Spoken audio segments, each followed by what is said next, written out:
Assalamualaikum warahmatullahi wabarakatuh. Selamat bergabung di Pecah Asik, podcast Sobat Cahaya Mat Asik. Di sini kita bisa ngobrol tentang berbagai macam topik yang informatif dan tentu saja asik. Jangan lupa untuk tetap menjaga 5M karena kita masih ada di tengah-tengah situasi pandemi, dan tetap berdoa agar pandemi ini segera berakhir. Masih dengan Pak Tri Subekso yang asik sekali pembicaraan kita. Kita lanjut ya episode kemarin. Yang belum sempat nonton silakan diklik nanti nonton. Seru sekali pembicaraan kita minggu kemarin. Oke Pak Tri, kita lanjut ya. Lanjut. Sebelum masuk ke situs yang kita punya ini,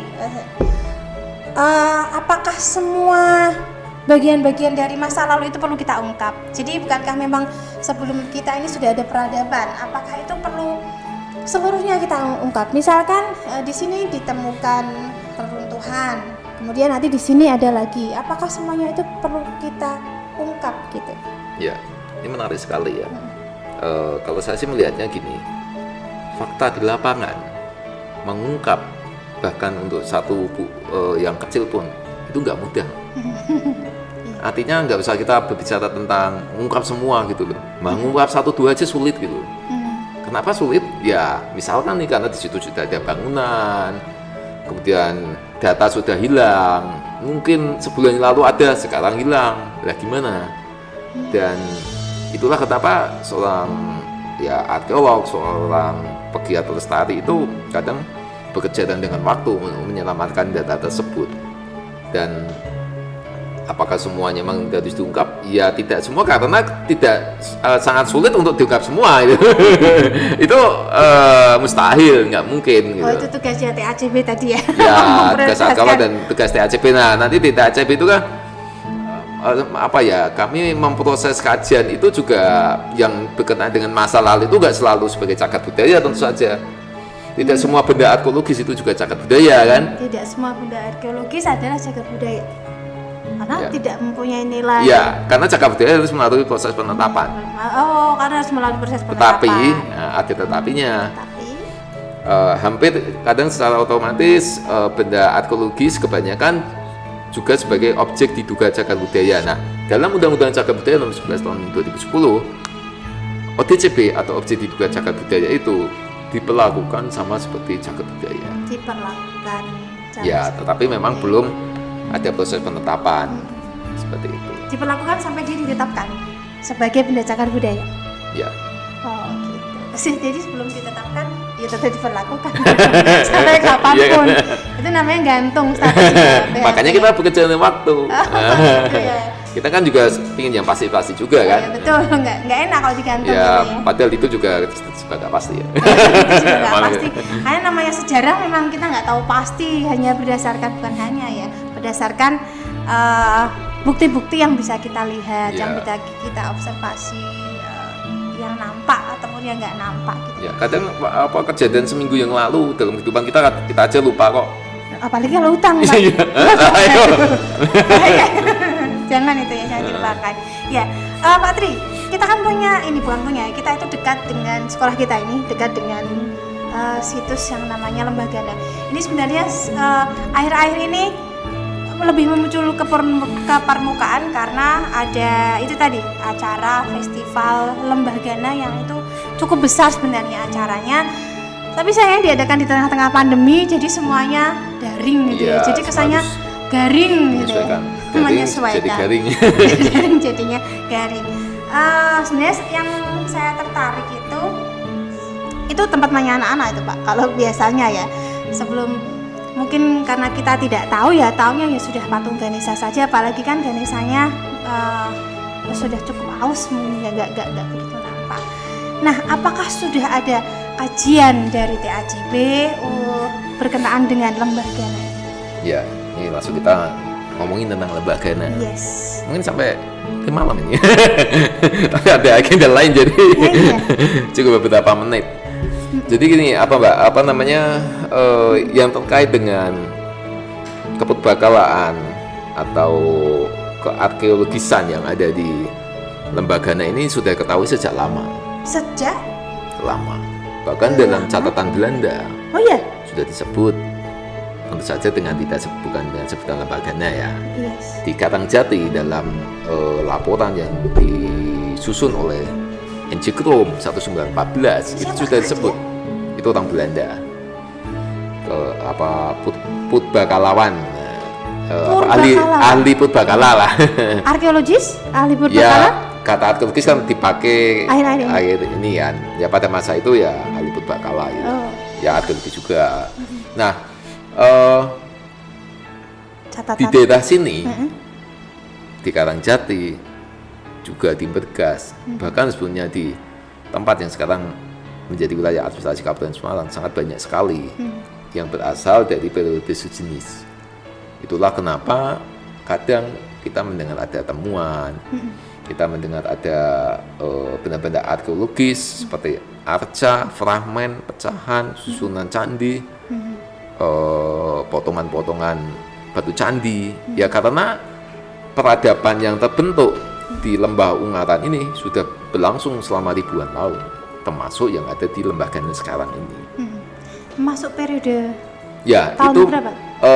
kita nggak bisa memastikan tahunnya sebelum kita mendapatkan atau memperoleh prasasti yang ada inskripsi angka tahun. Tetapi para ahli biasa menyebut ini sebagai bagian dari periode Hindu-Buddha atau masa periode klasik. Kalau di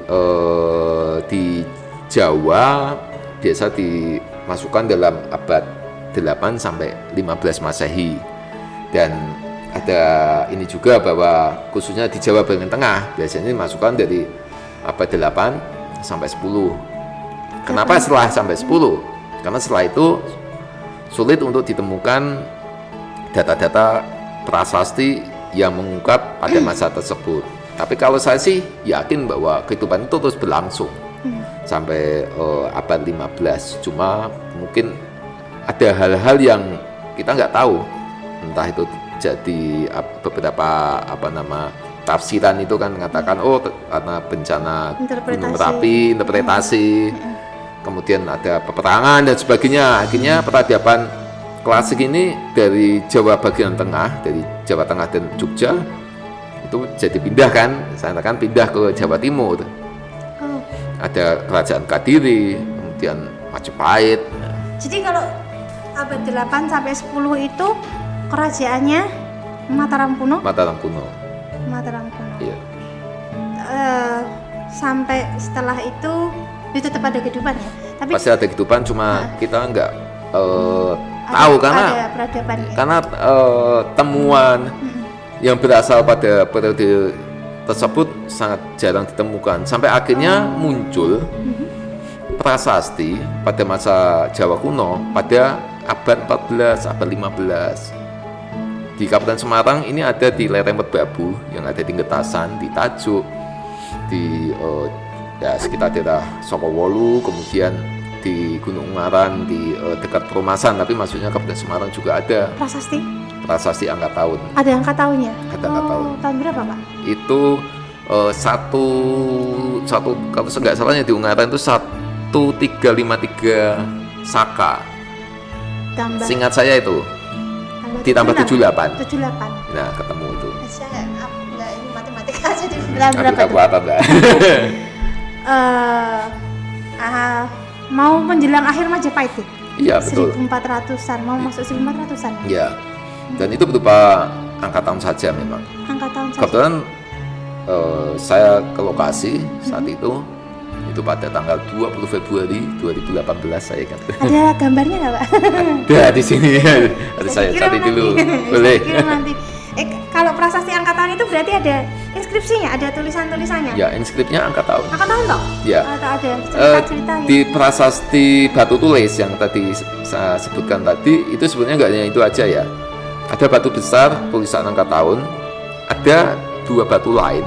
Jadi kami kan juga bersama rekan-rekan dari BPJ di sana itu memang mengandung inskripsi juga, tetapi karena sudah aus, jadi sangat-sangat sulit sekali. Sangat-sangat sulit sekali. Jadi yang banyak ditemukan itu peninggalannya dari abad 8 sampai abad 10 gitu ya, yang bukti-bukti arkeologisnya, termasuk ini kan? Yang di Lembagana. Lembagana ya, kalau Lembagana kan sebetulnya Lembagana ini kan ini ya muncul karena adanya kesadaran dari kawan-kawan dari khususnya komunitas Karangjati Nyawiji, dan ini sebetulnya kawan-kawan ini ikut menindaklanjuti dari amanah Undang-Undang Cakra Budaya 11 tahun 2010, yaitu tentang pemanfaatan yang berdasarkan prinsip pelestarian. Dan kawan-kawan ini rutin berkoordinasi dengan kami dari Dinas maupun dari AJB supaya tidak salah melangkah, artinya jangan sampai upaya yang menurut kuduning ini, tapi kan menurut prinsip konservasi nggak seperti itu misalkan. Nah, sejauh ini teman-teman luar biasa dalam melakukan upaya pelestarian ini, dari mencoba mengumpulkan narasi, kemudian melakukan upaya konservasi Arca Ganesha beberapa waktu yang lalu itu dengan melibatkan kawan-kawan dari BPCB, dan itu pembersihannya benar-benar sesuai dengan prinsip protap SOP, nggak asal dengan bahan-bahan kimia yang biasa dipakai membersihkan arca, kemudian dan setelah itu bagaimana gitu loh. Ini pertanyaan juga ini jawaban dari pertanyaan terus nggak apa gitu. Nah, kawan-kawan Karangjati Nyawiji ini meresponnya dengan menggagas sebuah festival kebudayaan yang meskipun dilangsungkan pada masa pandemi, saya kira itu luar biasa itu kawan-kawan dengan membangun jejaring dari berbagai komunitas, dari berbagai tempat, dan menyuguhkan suatu tema yang menarik gitu loh, tema yang berasal dari dunia arkeologis di wilayahnya, kemudian didesain, dikonsep menjadi suatu perhelatan kebudayaan yang saya kira itu sebenarnya levelnya nasional gitu loh. Nah, kembali ke adanya Arca Ganesha. Itu tadi yang catatan siapa tadi arkeolog Belanda tadi. Yang dicatat di situ apa, Pak? Anjekrom. Saya agak lupa, tapi Karangjati sudah disebutkan. Apakah disebutkan patungnya di sini? Arca ya? Sama aja, cuma dalam dunia arkeologis biasanya nyebut arca. Lebih enak di dunia arca gitu. Lebih enak aja. Itu disebutkan atau mungkin ada sketsa gambarnya? Gambarnya nggak ada, tetapi disebut sih itu rapotan 1914. Itu berarti tahu. Saya agak lali yang disebut itu itemnya apa, saya agak lupa. Apa namanya, catatannya itu bisa kita temukan di mana, Pak? Bisa di PDF saya ada. Iya, ada.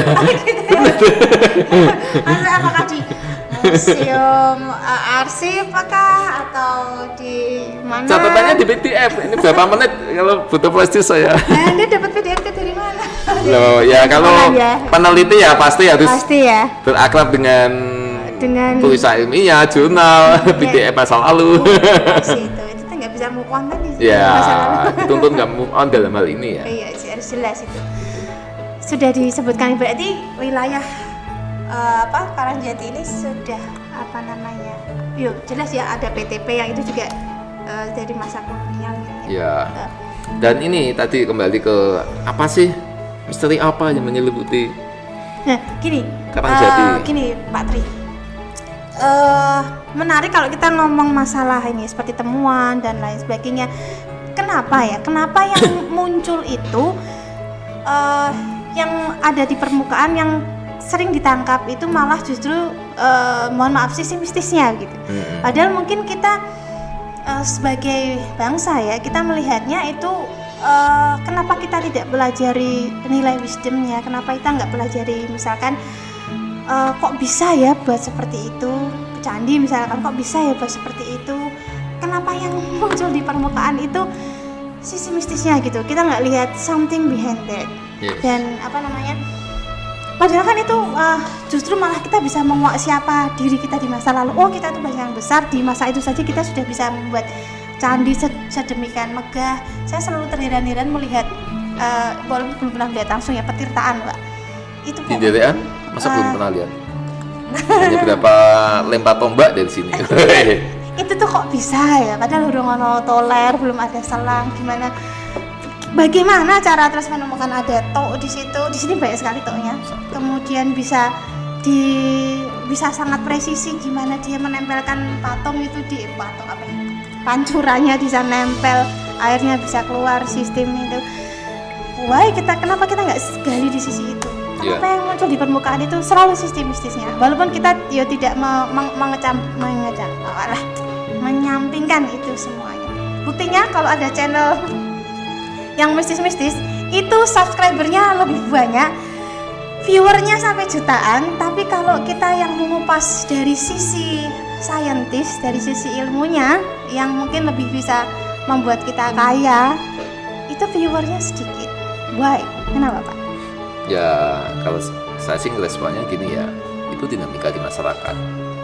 Artinya pada kenyataannya memang masyarakat menangkapnya dengan caranya masing-masing. Ya, itu salah satu cara masyarakat untuk menangkap. Ya, katakanlah dari sisi mistis gitu. Nah, ini justru menjadi tugas dari ya seperti kami, teman-teman arkeolog, sejarawan, untuk mengungkapkan data saintis, data ilmiah, dan ya kami melakukan proses kajian ini dengan metodologi gitu loh. Dan metode itu harus dipertanggungjawabkan kebenarannya secara saintis. Kami tidak punya kuasa untuk artinya ya itu monggo tanahnya seperti itu, artinya itu dinamika masyarakat, tetapi ini menjadi tugas dari dari kami untuk menyuguhkan data arkeologi, data ilmiah. Istilahnya nggak punya istilahnya untuk istilahnya mengatur gini-gini ya itu monggo aja kan. Iya gitu sih. Saya berpikirnya juga mungkin dengan kita membuat seperti ini bisa bukan memberikan edukasi ya, tapi memberikan sudut pandang yang lain. Dan itu memperkaya, itulah kebudayaan. Jadi tidak hanya berhenti pada sisi itu saja, kita bisa lebih memperkaya dari sisi yang lebih saintis, yang lebih bisa memperkaya pengetahuan kita sehingga kita berkembangnya itu bisa lebih baik lagi. Jadi kalau misalkan seperti tadi gimana cara mengelola heritage itu, jadi nggak salah kelola, jadi nggak hanya sisi mistisnya saja yang dikembangkan, jadi daya tarik wisatanya itu wisata mistis bukan wisata arkeologis yang dan bisa itu lebih banyak. biasanya teman-teman dari Karangjati Nyawiji sebetulnya sudah memulai ini dengan membranding tempatnya sebagai taman arkeologi dan edukasi masyarakat. Nah itu yang saya suka. Artinya ketika ya sisi mistis ya itu bagian dari dinamika masyarakat, tetapi teman-teman juga menyuguhkan narasi yang berakar dari kajian ilmiah. Nah, tentang kajian ilmiah itu supaya kita agak mengerti gitu loh. Artinya bahwa sebetulnya apa yang ada di sini itu sudah terekam pada masa yang lalu. Ini saya sudah temukan di nomor 557, judulnya Karangjati, dari rapoten yang disusun oleh Encikrum. Ini dalam bahasa Belanda, tetapi bahasa Indonesianya jelas dong, jangan kasih bahasa Belanda, adalah pada masa lalu. Ini tahun 1914 ya ditulis. 1914.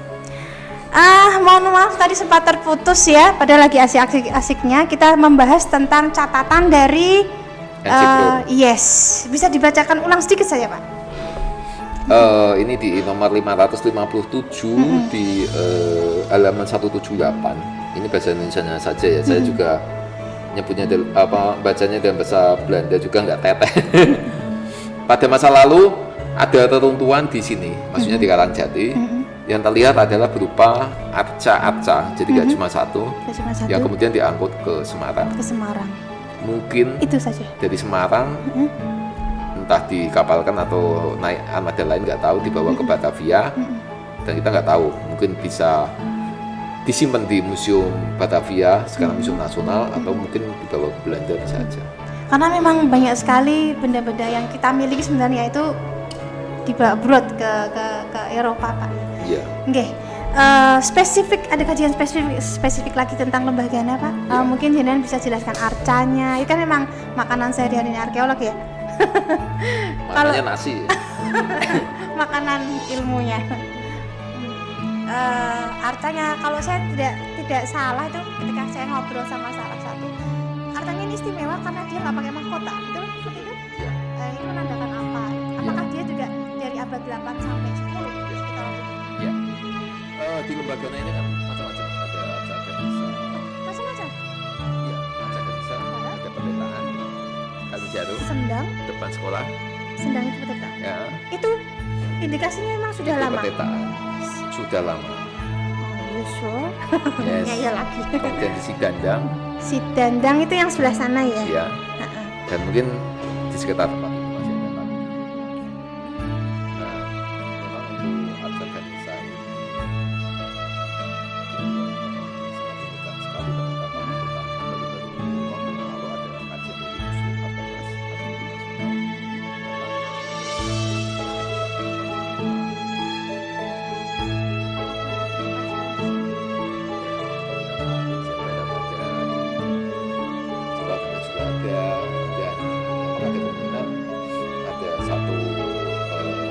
gaya dari India sana yang dibawa ke sini terkait itu, dan mungkin saja memang lebih tua daripada Acak Ganesa yang lain seperti di Sikunir, di Bergas, Korea ada mahkotanya.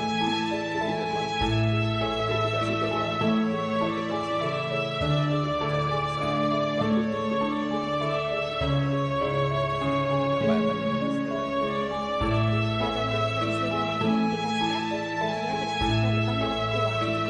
Diduga kuat. Apakah di sini kan orang bilang tanya apakah ada sandinya, apakah di sini kerajaan, ada sini pemukiman, sudah pernah ada interpretasinya gitu Pak? ya, untuk kita menginterpretasikan supaya lebih komplit utuh, kita memang harus lihat data di lapangan sekarang. Ada apa saja sih? Ya, apa saja sih? Ada pendetaan pemandian kuno. Biasanya pemandian kuno selalu ada kan? Ya, sejauh yang kami ke lapangan seperti itu. Kemudian ada Acak, dan mungkin dulu di Sidandang punya pendetaan juga. Mungkin di atasnya dulu yang menarik, itu kan pernah ada temuan di sini. Jadi ada satu artikel di sebuah majalah namanya majalah Selekta.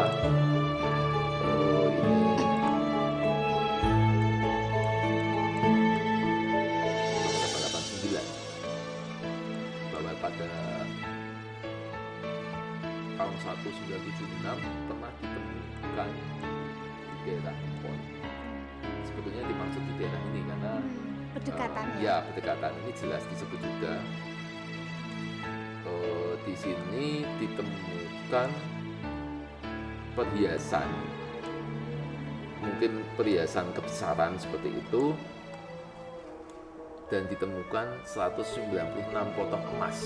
196 potong emas. Ya. Itu berarti besar. Masa Sangat besar. banyak? Ditemukan 196 potong emas dengan berat 1433,5 gram emas 18 karat. Itu berarti 1 kilo lebih. Ya, benda tersebut adalah busana raja dan beberapa fragmen yang sudah rusak.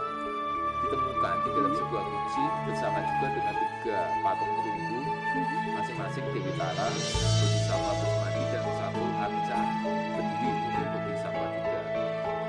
Bodhisattva itu berarti dia agamanya Hindu, orang Buddha. Ya, indikasi seperti itu, dan ya tapi seringkali kan memang seperti itu bercampur ya. Kemudian perhiasannya berupa ada jundu, hiasan leher, lempengan, Gitu. sekelat bahu, macam-macam. Sekelat bahu. Ditambah lagi dengan bukan emas, itu berupa ada kalung, ada penutup mata, Manik-manik itu mungkin. manis-manis seperti itu. Nah, Terus di mana sekarang temuan itu? ini karena saat itu sudah diurusi oleh pihak Suaka dan Tubakala, dipastikan berarti sudah di BPJB sudah.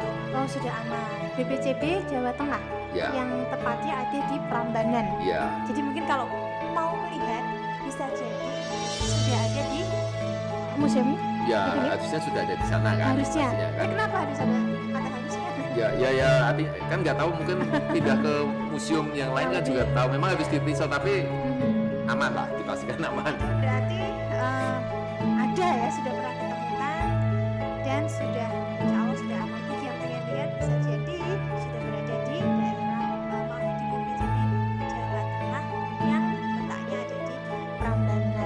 Dan ini memang ya saya sendiri belum melihat langsung ya untuk temuan ini. Soalnya saya mendapatkan artikel ini juga beberapa waktu yang lalu, belum lama. Beberapa waktu yang lalu ya. Jadi daerah tersebut tuh di ini ya di saat itu masih disebut ya pokoknya Desa Ngempon gitu dalam artikel ini gitu loh.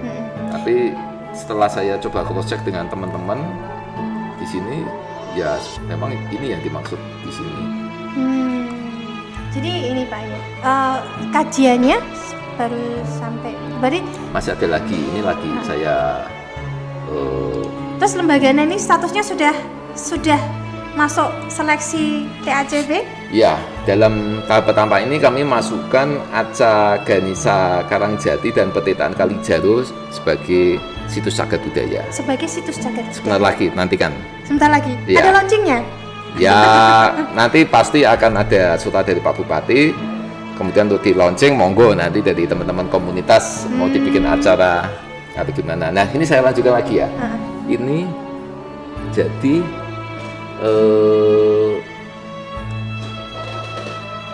ini disebut bahwa adanya temuan guci berisi pakaian toraja itu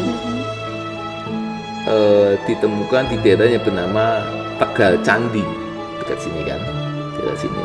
Tegal Candi. Di situ juga Mana ditemukan masih atasnya Lembah Gana, dekat-dekat sini, masih di kawasan ini temukan patung dewa. Kemudian tak jauh dari Tegal Candi juga ditemukan tempat keramat bernama Sendang Jaro. Ini sudah disebut. Di sebelahnya terdapat mata air besar Tuk Dandang yang legendaris dan masih menyimpan Aca Ganisa di atasnya. Nah, ini Aca Ganisa ini yang dimaksud Aca Ganisa Mbah Gono ini, atau kalau di sini di Aca Ganisa di sisinya, bukan di atasnya. Oh, ya ini kita masih belum tahu. Tapi kemudian kita ini yang dimaksud yang Aca Ganisa yang sekarang ini. Yang ada di sini. Iya. Dari tanda-tanda tadi di permukaan tanah Tegal Candi diduga memang masih ada peninggalan purbakala itu pada tahun 70-an ya. Nah, ini artinya masih ada prospek yang besar untuk digali gitu ya, diteliti begitu, bukan ya, digali. Diteliti, karena nggak sesuai undang-undang yang boleh melakukan ekskavasi itu hanya ini ya, institusi pemerintah ya. Artinya ya kalau semuanya dibiarkan ya hancur kan. Bisa untuk diteliti gitu. Nah, ini berkaitan dengan waktu ini, pada pembicaraan masih hot-hotnya. Kita sebagai bagian dari komunitas ini, kami ya, terutama yang ada di institusi pendidikan Cahaya Umat ini, what should we do gitu Pak untuk cagar budaya yang ada di sekeliling kami? Apa yang harus kami lakukan? Selain ini bagi kami adalah sebagai nilai plus, karena kalau biasanya kami ngajak anak-anak itu jalan-jalan ke sana untuk pas pelajaran sejarah gitu ya, atau yang membahas hal-hal yang berkaitan dengan kepurbakalaan. Tapi kan kalau untuk SD skupnya masih sangat kecil. Nah, itu apa yang harus kami lakukan sebagai institusi pendidikan? Ya, ini menarik sekali ya. Sebuah institusi pendidikan yang di dekatnya di lingkungan ini ada bahan materi yang diajarkan. Yes. Gak semua ada loh. Dan ini ada gitu loh. Tinggal jangka berapa meter sudah ada. Terutama dari dalam mata pelajaran sejarah. Nah, ini satu hal yang saya kira menarik sekali untuk dijadikan sebagai bagian dari edukasi pembelajaran ke masyarakat, ke siswa maksud saya. Dan ini bisa dikoneksikan dengan konsep Taman Arkeologi dan Edukasi Budaya yang digagas oleh teman-teman Karangjati Nyawiji. Saat ini memang mungkin belum, masih ini ya, lagi penataan awal. Karena Basuki juga mau bio kan. Kemudian sudah ada festival yang cukup gede, dan sekarang tinggal melangkah bagaimana membingkai ini dalam bentuk taman arkeologi. Taman arkeologi itu artinya sebuah tempat yang menyuguhkan edukasi arkeologi atau kepurbakalaan bangsa, dan dalam konteks ini lokal Karangjati dan Kabupaten Semarang, kepada umum, kepada siswa, kepada khalayak. Misalkan nih nanti bentuknya gimana ya, Ya itu misalkan yang penting itu kan sekarang ini ya narasi gitu loh, narasi sesuai dengan data gitu. Misalkan nanti di dekat Aca bisa dipasang narasi Aca Ganesha ini kan kita sudah punya info terkait hal tersebut di petitaan, di Watu Wayang, kemudian harapannya ya dari Taman Arkeologi ini tidak hanya seputar itu saja, tetapi bisa menyinggung dunia arkeologi yang lebih luas, dunia masa lalu yang lebih luas. Kemudian ya nanti tinggal bagaimana ini terkoneksi dengan sekolah, ya salah satunya di SDIT Calumat ini bisa ya bisa mungkin ada bisa bikin satu konsep bersama gitu, konsep pendidikan yang saya maksud ya, konsep pendidikan, konsep edukasi budaya, dan kita sangat perlu soal itu, apalagi dalam rangka upaya pemajuan kebudayaan di negeri ini. Kami kan sebagai institusi pendidikan itu sebenarnya kami adalah merupakan bagian dari masyarakat gitu ya. Jadi kami tidak berdiri sendiri dan kami tidak bisa berdiri sendiri gitu. Kami bagian dari masyarakat dan ini merupakan nilai plus yang memang harus nggak bisa semua beruntung loh. Yang harus bisa kita sinergikan. Seperti mungkin kita ke awal tadi. Bagian dari edukasi juga agar apa yang dilihat masyarakat ketika melihat benda kepurbakalaan itu tidak hanya menyangkut sisi mistisnya saja, tapi kita punya nilai lebih di sana yang bisa kita ungkap, yang bisa kita jadikan untuk memperkaya diri kita. Satu lagi tadi saya belum lupa menyampaikan bahwa ketika tadi berbicara tentang ya bisa Aca, bisa bangunan struktur, ini berbicara tentang cara pandang masyarakat masa lalu dan bagaimana kepandian mereka pada masa itu bisa punya satu konsep tentang teknologi pembangunan, bagaimana bisa membangun tanpa paku, bisa membangun tanpa semen. Artinya kan butuh satu ini ya desain arsitek yang benar-benar bisa saling menopang gitu. Masalah sekarang rusak ya itu karena waktu ya. Sudah berabad-abad lamanya, dan mereka kenapa membangun misalkan dekat dengan mata air dan sebagainya, itu pasti punya maksud. Selain sisi spiritual, ini juga spiritual pasti ya, karena itu juga bangunan suci dulunya. Nah, sisi yang lain adalah bagaimana mereka melihat kekayaan hayati. Wah, kita bicara tentang pelestarian lingkungan nih. Gunung Ngaran, Lembah Ngaran ini kan kaya sebetulnya dengan sumber air gitu loh. Dulu vegetasi ya, dulu hutan semua ya memang pada masa itu, tapi mereka merespon kekayaan sumber air ini dengan cara pandang mereka, dengan cara spiritual mereka, kosmologi mereka, itu dilestarikan dengan membuat petetaan. Dalam konsep spiritual kan mengambil air suci dari situ, tetapi itu juga digunakan untuk kepentingan domestik, kebutuhan sehari-hari dan sebagainya. Nah, sayangnya pada masa modern ini kita membiarkan banyak sumber air yang dulu itu dopeni tenanan. Ya memang akhirnya berkembang cerita gini ya, itu sebenarnya punya satu sisi untuk bisa melindungi itu sebetulnya kan dalam satu sisi itu. Tapi sekarang kita kan kayak ya luweh gitu loh, sumber air malah kadang dibiarkan mati, non sewu kadang jadi tempat pembuangan sampah, ini kan aduh mengerikan gitu loh. Nah ini saya kira ini loh hal-hal penting seperti ini yang perlu menjadi bahan edukasi buat anak didik kita, supaya ini saatnya untuk kita menggunakan materi-materi masa lalu dunia arkeologi ini untuk kepentingan masa depan kita, untuk kepentingan bumi kita gitu. Iya, dengan local wisdom Mbak ya, dengan pertimbangan sedemikian rupa, tidak mengeksploitasi tapi memanfaatkan. Itu makanya banyak Mbak sumber air tinggal buang sampah Mbak, yang piye engko nyalahke sapa, akhirnya memetik ya non sewu mereka sendiri yang di sini tuh banyak sekali. Ketika saya pertama kali menginjakkan kaki di sini, belum ada bangunan, belum ada rumah-rumah. Oke. Ini sebagai penutup Pak, sayangnya sudah harus ditutup. Mungkin kita anytime kita bisa undang lagi beliau. Masih siap untuk pinarak lagi di sini. Butuh kopi satu teko kayaknya. Iya. Kita tadi baru mengupas sedikit tentang kekayaan heritage yang kita punya di sini dan bagaimana cara kita manfaatkannya. Sebagai bagian dari masyarakat, sebagai bagian dari masa lalu, kita punya kekayaan yang perlu kita yang perlu kita pelajari. Banyak sisi yang bisa kita pelajari dari budaya yang kita miliki, tidak hanya satu sisi saja. Nah, sebelum ditutup, Pak Tri mau memberikan closing statement. Ya, masih Bu Sari. Yeah. Masa lampau itu pada hakikatnya itu selalu aktual. Masa lampau pada hakikatnya selalu aktual. Wah, itu saya langsung ting tong. Selalu aktual artinya punya satu korelasi hubungan pada masa sekarang, dan tentu saja ini menjadi satu modal. Modal itu maksudnya ya modal data, modal kepercayaan diri, nilai-nilai penting dan sebagainya untuk kita membangun masa depan gitu. Makanya tadi kembali misalkan kita tahu tadi kaitannya dengan pelestarian lingkungan. Bagaimana masyarakat pada masa itu, pada masa kuno itu merespon sumber air itu ya selain dari sisi spiritual mereka kemudian menempatkan bangunan di situ untuk memuliakan sumber air itu, dan harusnya ini yang harus dijaga sampai generasi sekarang.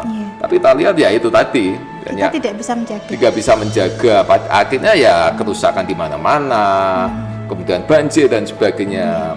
Dan ya saya kira kita ini loh, nilai-nilai seperti ini yang perlu terus ditanamkan kepada anak didik dan generasi sekarang. Bahwa kita sudah melakukan kesalahan. Nah, kita juga boleh melakukan kesalahan itu lagi, meskipun mungkin ada beberapa hal yang sudah terlambat, tetapi kita harus memulainya dengan cara apa? Bercermin dari masa lampau. Oke, terima kasih sekali Pak Tri sudah mau hadir di sini ya, berbagi ilmu, berbagi pengetahuan tentang hal-hal yang tadinya mungkin kita buta ya. Seperti saya arkeolog ngertinya yo Indiana Jones, ngertinya yo segala macam harta karun dan lain sebagainya. Ternyata banyak hal yang bisa digali di sini. Itu saja Sobat Podcast untuk kali ini ya, menarik. Insya Allah bisa kita hadirkan lagi beliau agar ilmunya ini masih seujung kuku, ini yang keluar, ini belum semuanya keluar yang kita gali. Terutama hal yang berkaitan dengan cagar budayaan yang ada di Kabupaten Semarang. Saya terpaksa harus mengakhiri, tapi insya Allah kita akan berjumpa lagi Sobat Podcast semuanya. Masa lalu selalu aktual ya, tetap peduli, tetap rendah hati, karena bumi ini bukan milik kita sendiri. Saya akhiri, Assalamualaikum warahmatullahi wabarakatuh. Bye.